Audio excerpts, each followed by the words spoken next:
ആരും ഉണ്ട് കാര്യം. മമ്മി നല്ല കുട്ടിയല്ല. Mummy bad girl. മമ്മി പാവല്ല. അല്ലാന്ന് ഞാനല്ലോ.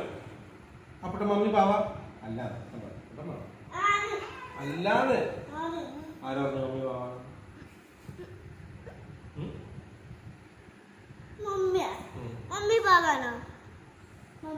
മമ്മിയാണോ പറഞ്ഞത് മമ്മി പാവാണെന്ന്? എന്നോട് ചോദിക്കും പാവാണെന്ന്.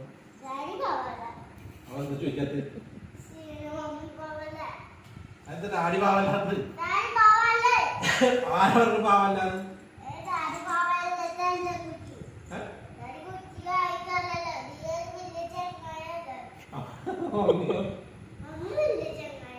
ചെങ്ങയല്ലേ?